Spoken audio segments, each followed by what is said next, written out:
नमस्कार, बहुत स्वागत आप सभी का हमारी इस खास पेशकश में। आपके साथ मैं हूं राजेंद्र। विधानसभा चुनाव में हार के बाद सपा अध्यक्ष अखिलेश यादव को पार्टी की अंदरूनी कलह से दो चार होना पड़ रहा है।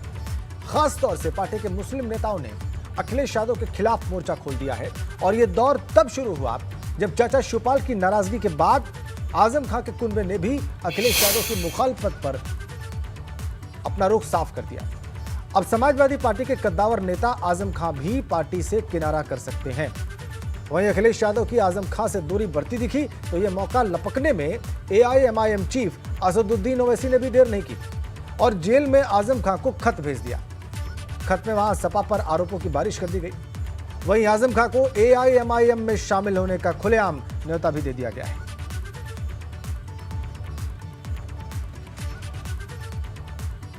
चुनौतियां अखिलेश यादव की बढ़ी हुई। पहले आपको यह बताते हैं कि AIMIM की ओर से आजम खां को जो चिट्ठी भेजी गई उसमें लिखा क्या है। इस चिट्ठी में आजम खां को AIMIM में शामिल होने का न्योता दिया गया है। 3 पन्नों की चिट्ठी में समाजवादी पार्टी पर बड़े आरोप लगाए गए हैं। लिखा गया है कि सपा मुसलमानों की हमदर्द नहीं है, सपा मुसलमानों का इस्तेमाल सिर्फ वोट बैंक की तरह करती है।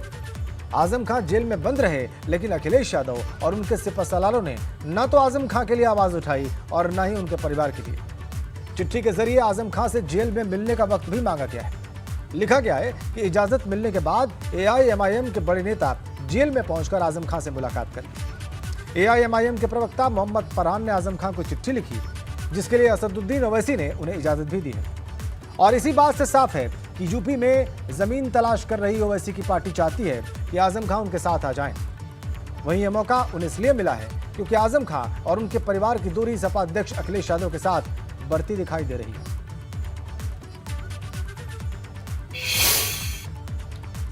और वहीं ऐसा नहीं है कि अखिलेश यादव से सिर्फ आजम खां ही नाराज हैं, बल्कि उनकी नाराजगी की खबरें साफ होने के बाद यूपी के तमाम बड़े मुस्लिम नेता अखिलेश यादव के खिलाफ बगावती तेवर अख्तियार कर रहे हैं। कई शहरों से इस्तीफे की खबरें सामने आई हैं। पहले आपको बताते हैं कि किन किन नेताओं ने हाल ही में आजम खां के समर्थन में इस्तीफा दिया। रामपुर में सपा लोहिया वाहिनी के नगर अध्यक्ष नवीन शर्मा ने अपने पद से इस्तीफा दे दिया। बिजनौर के नूरपुर से ब्लॉक प्रमुख मोहम्मद हमजा शेख ने पार्टी छोड़ दी। सुल्तानपुर में पूर्व चेयरमैन मोहम्मद कासिफ ने इस्तीफा दे दिया। सुल्तानपुर में विधानसभा सचिव सलमान जावेद राइन ने भी पार्टी छोड़ दी। पूर्व मंत्री इरशाद और उनके समर्थकों ने भी समाजवादी पार्टी छोड़ने का ऐलान किया है। तो कई इस्तीफे इस बीच में। और ऐसा नहीं कि अखिलेश यादव का विरोध सिर्फ आजम खां का खेमा कर रहा है, बल्कि उनके विरोध में समाजवादी पार्टी के वो नेता भी खड़े हो गए हैं जो कभी पार्टी में बड़ा सियासी रसूख रखते थे। चाचा शिवपाल यादव सपा में सम्मान न मिलने से इस कदर नाराज हैं कि अब उनकी नजदीकी भाजपा के साथ बढ़ती दिख रही है। वहां पर वो कॉमन सिविल कोड के लिए आंदोलन तक छेड़ने की बात कहते दिखे। भाजपा के राज्यसभा सांसद सुखराम यादव भी अखिलेश यादव पर तोहमत मढ़ रहे हैं और उन्हें दूरदर्शी बनने का संदेश दे रहे हैं। जबकि आजम खां के मीडिया प्रभारी ने उन पर सीधा हमला बोलकर यह साफ कर दिया है कि अब आजम खां और उनके परिवार को भी अखिलेश यादव पर भरोसा नहीं रह गया है।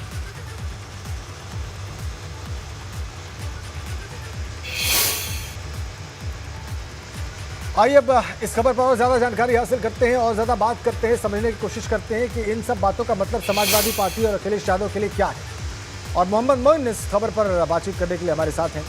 मोइन, इस खबर पर हमने दर्शकों को जानकारी दी है, आपने बताया है 3 पेज के खत के बारे में, और उस खत में ये लिखा गया है कि कैसे समाजवादी पार्टी मुस्लिमों की हितैषी नहीं है, कैसे अखिलेश यादव मुंह मोड़ रहे हैं, कैसे आजम खां के लिए कोई ठोस पहल नहीं की गई पिछले 3 सालों में, और खुलेआम ऑफर भी दे दिया गया। लेकिन उसके पहले जो इस्तीफों का दौर हुआ वो भी अपने आप में एक बड़ा बयान है, एक बड़ा स्टेटमेंट है। और उसके बाद ये खत, कितनी बड़ी चुनौती सपा और अखिलेश यादव के लिए ये वक्त है, ये कालखंड है। जी बिल्कुल, निश्चित तौर पर कहा जा सकता है कि पहले विधानसभा और उसके बाद विधान परिषद में मिली करारी हार के बाद समाजवादी पार्टी के ही तमाम नेता अखिलेश यादव पर निशाना साध रहे हैं, उनके नेतृत्व पर सवाल उठा रहे हैं। आजम खान की बात करें तो वो तो सीतापुर जेल के अंदर बंद है, लेकिन उनके जो करीबी लोग हैं वो लगातार इस बात का इशारा कर रहे हैं कि आजम खान नाराज है, दुखी हैं और उनकी जो पीड़ा है उसको असदुद्दीन ओवैसी और उनकी पार्टी सियासी तौर पर कैश कराने की कोशिश में है। आज इसी कड़ी में समाजवादी MIM के जो प्रदेश प्रवक्ता हैं मोहम्मद फरहान, उनकी तरफ से आजम खान को एक चिट्ठी लिखी गई है। चिट्ठी में साफ तौर पर लिखा गया है कि समाजवादी पार्टी और अखिलेश यादव आपके खिलाफ साजिशें रच रहे हैं और आपकी हत्या तक कराई जा सकती है। आप आइए AIMIM में शामिल होइए और असदुद्दीन ओवैसी आपको बड़ा भाई मानते हैं। चिट्ठी में यह भी संकेत दिया गया है और जो मोहम्मद फरहान चिट्ठी लिखने वाले हैं वो हमारे साथ मौजूद हैं। वो साफ तौर पर ये कह रहे हैं कि बहुत ही जल्द MIM के नेताओं का एक प्रतिनिधिमंडल सीतापुर जेल जाएगा, आजम खान से मुलाकात करेगा और अगर जेल में मुलाकात संभव नहीं हो पाई तो रामपुर जाकर आजम खान के परिवार वालों को ये समझाने की कोशिश करेगा कि वो उनकी पार्टी में शामिल हो जाएं। समाजवादी पार्टी में अब कोई भविष्य नहीं बचा हुआ है। तो एक बड़ा सियासी संदेश देने की कोशिश है। आजम खान को अपने पाले में लाकर ओवैसी की पार्टी में शामिल कराने की कोशिश है। मोहम्मद फरहान हमारे साथ मौजूद है, हम उनसे बात कर लेते हैं। बताइए इस चिट्ठी के सियासी मायने क्या है? देखिए, आज जिस तरीके से समाजवादी पार्टी आज़म खान साहब की उपेक्षा कर रही है या जिस तरीके से उन्हें दिन पर दिन उन्हें डिनाई किया जा रहा है, उनसे दूरियां बनाई जा रही हैं। आप सबने देखा होगा कि मौत और ज़िंदगी की जंग जब लड़ करके सीतापुर जेल वो पहुंचे आज़म खान साहब, उसके बाद से लेकर मतलब कहा यह जाए कि आज़म खान दुखी है, ऐसा आप लोग कह रहे हैं और उनके इस दुख को आप पॉलिटिकल तौर पर कैश कराना चाहते हैं? बिल्कुल दुखी हैं। आप को सामने दिख रहा होगा किस तरीके से विधानसभा के अंदर अखिलेश यादव ने उनका नाम तक नहीं लिया, नेता विरोधी दल तक नहीं बनाया उनको, और उनके तमाम खास लोगों को, उनके तमाम करीबियों का टिकट काटा और उनसे दूरियां बना ली।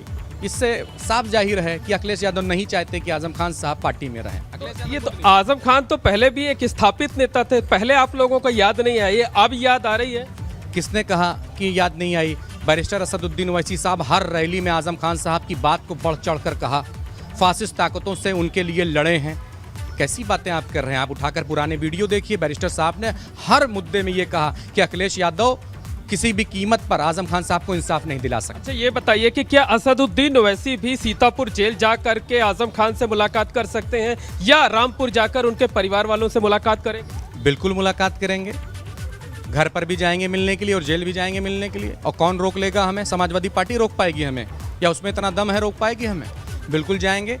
बैरिस्टर असदुद्दीन ओवैसी साहब जब आजम खान साहब को अपना बड़ा भाई मानते हैं तो एक बड़े भाई को एक छोटे भाई से मिलने से कौन रोक पाएगा? कोई नहीं रोक पाएगा। इंशाल्लाह बिल्कुल मिलेंगे और रिजल्ट जो आएगा पॉजिटिव आएगा। अच्छा, ये बताइए अगर सियासी तौर पर बात किया जाए तो अगर ये मान लिया जाए कि आजम खान आपकी पार्टी में शामिल हो जाते हैं तो किस तरीके का फायदा, किस तरीके की संजीवनी आपकी पार्टी को मिलेगी?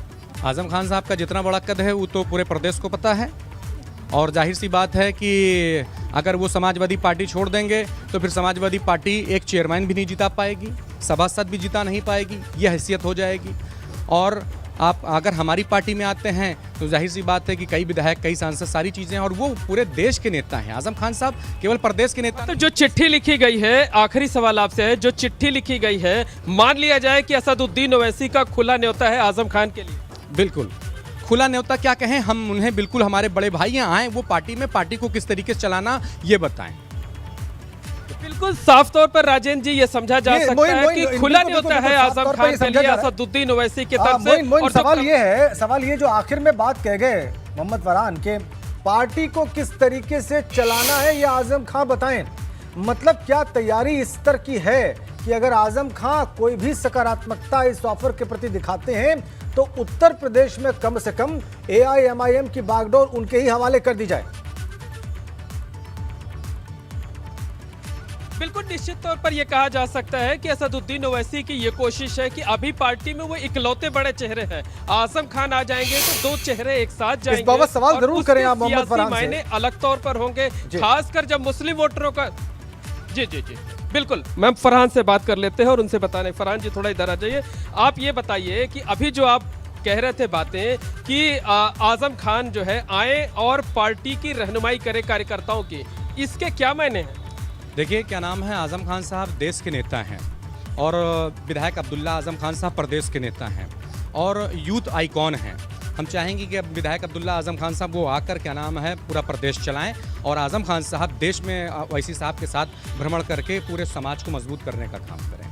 मतलब आप ये कह रहे हैं कि अगर आजम खान आएंगे तो उनकी हैसियत पार्टी में असदुद्दीन ओवैसी के बाद नंबर 2 की होगी, इस तरीके का ऑफर दिया जा रहा है, इस तरीके का न्योता दिया जा रहा है? देखिए, ये बात कहना बिल्कुल गलत होगी कि नंबर 2 की होगी। उनकी हैसियत जो है वो बड़े भाई की है। बड़े भाई जो होता है वो परिवार का सर्वे सर्वा होता है। बड़ा भाई जो होता है परिवार का सर्वे सर्वा होता है। मतलब पार्टी में संरक्षक की भूमिका हो सकती है आजम? बिल्कुल, पार्टी में सर्वे सर्वा रहेंगे, सब कुछ रहेंगे, जैसा चाहेंगे वैसा पार्टी चलेगी। क्या आप लोग ये बताइए कि क्या परिवार के, आजम खान तो जेल में बंद है, सीतापुर जेल में है, क्या परिवार के लोगों से कोई बातचीत चल रही है, और अगर चल रही तो उसका किस तरीके का रिस्पॉन्स आ रहा है? देखिए, वो हमारा परिवार है और हम जब चाहें तब परिवार से मिल सकते हैं, और इंशाअल्लाह ताला ईद बाद हम लोग मिलने के लिए जाएंगे, जेल भी जाएंगे और क्या नाम है घर भी जाएंगे। बातचीत हमारी चल रही है। असदुद्दीन ओवैसी भी जेल, फिर से वही सवाल है, क्या असदुद्दीन ओवैसी भी जेल जा सकते हैं या रामपुर जाकर के परिवार वालों से मुलाकात कर सकते हैं, या फोन पर कोई बातचीत अभी तक हुई क्या परिवार वालों की?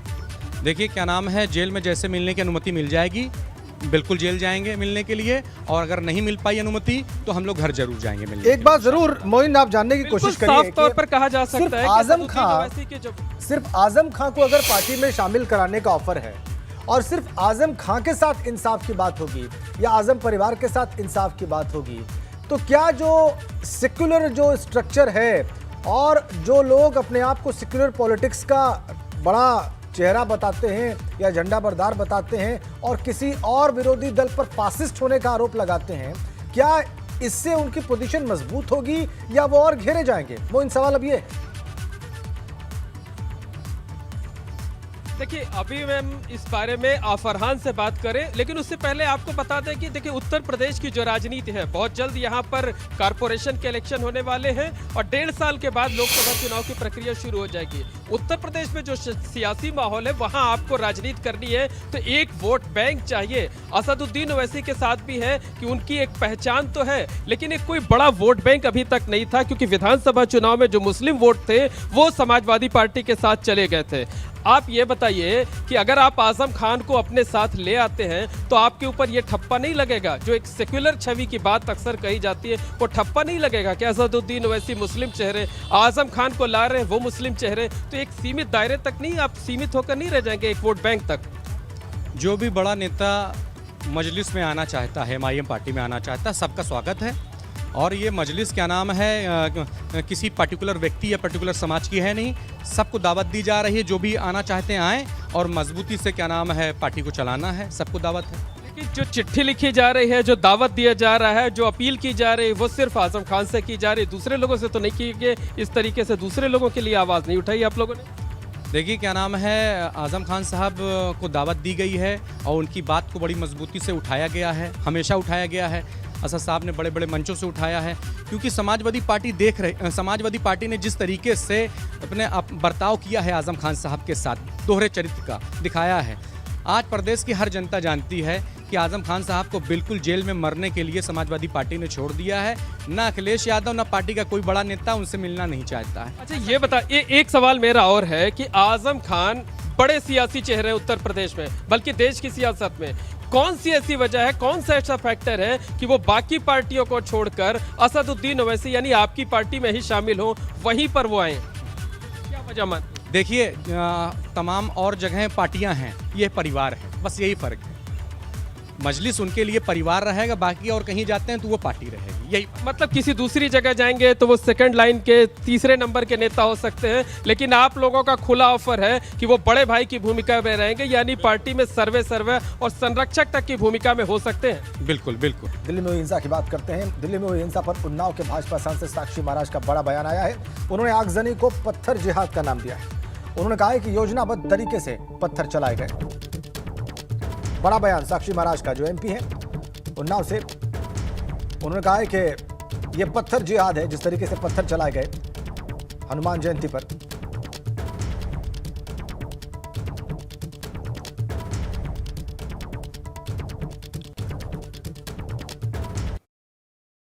केवल दिल्ली में नहीं, एक षड्यंत्र के तहत योजनाबद्ध तरीके से जिहाद के रूप में सारे देश में रामनवमी पर पत्थर फेंके गए। तो मैं मान सकता हूँ ये पत्थर जिहाद है, और योजनाबद्ध तरीके से जुलूस निकल रहा है। पहले से पत्थर इकट्ठे किए गए हैं, पहले से पेट्रोल बम बनाए गए हैं, पहले सारी की सारी व्यवस्था की गई है। तो जहाँ तक मेरी बुद्धि काम करती है, मुझे लगता है कि मोदी जी का महामंत्र सबका साथ, सबका विकास, सबका विश्वास, सबका प्रयास, इसके आधार पर झुग्गी झोपड़ी के इंसान से लेके क्या हिंदू, क्या मुसलमान, क्या सिख, क्या ईसाई, सब में एक सौहार्द का वातावरण सारे देश में प्रकट हुआ।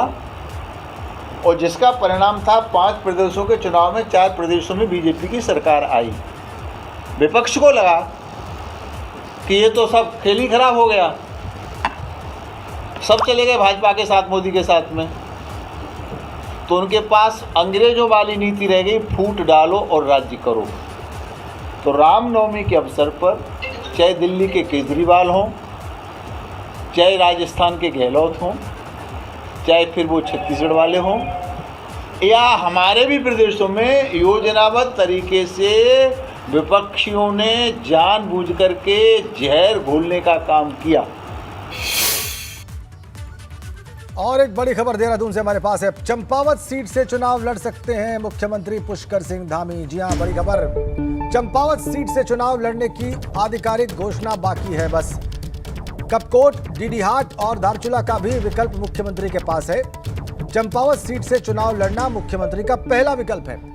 चंपावत के भाजपा विधायक कैलाश गैतोड़ी ने सीट छोड़ने का ऐलान भी किया था। तो चंपावत जितने भी विकल्प हैं मुख्यमंत्री धामी के पास, उसमें सबसे ऊपर और सबसे पहला विकल्प है। हमारे bureau chief, Uttarakhand bureau chief Ajit Singh Rathi हमारे साथ जुड़ गए हैं। अजित, और क्या जानकारी मिल रही है आपको? देखिए, कल मुख्यमंत्री दिल्ली में थे और अमित शाह जो गृहमंत्री के थे उनसे उनकी मुलाकात भी हुई है। भारतीय जनता पार्टी के पूर्व राष्ट्रीय अध्यक्ष भी हैं और चाणक्य माने जाते हैं भारतीय जनता पार्टी के। तो उनसे बातचीत हुई है और उनकी बातचीत में एक सहमति बनाने की और अपना एक प्रस्ताव उनके सामने रखकर उनको कन्विंस करने की बात हुई है कि चंपावत सीट किस तरह से सुरक्षित रह सकती है। तो चंपावत चूंकि खटीमा से बिल्कुल जुड़ी हुई सीट है और खटीमा से मुख्यमंत्री पिछली बार 7,000 वोटों से हार गए थे, तो चूंकि मिला जुला होने की वजह से भी उनका आना जाना और जो गतिविधियां हैं वो चंपावत में भी रहती हैं और पहले से भी रहेंगी। मुख्यमंत्री को लगता है कि यहाँ से चुनाव लड़ेंगे तो थोड़ा सेफ जोन हो सकता है। वहाँ के विधायक कैलाश गैतोड़ी पहले कह चुके हैं कि मैं मुख्यमंत्री के लिए सीट छोड़ने के लिए तैयार हूँ। ऐसे हालांकि ऐसे प्रस्ताव तो बहुत सारे विधायकों ने भेजे, लेकिन चंपावत चूंकि खटीमा से बिल्कुल लगा हुआ सटी हुई सीट है तो उनको लगता है कि ये मुफीद हो सकती है।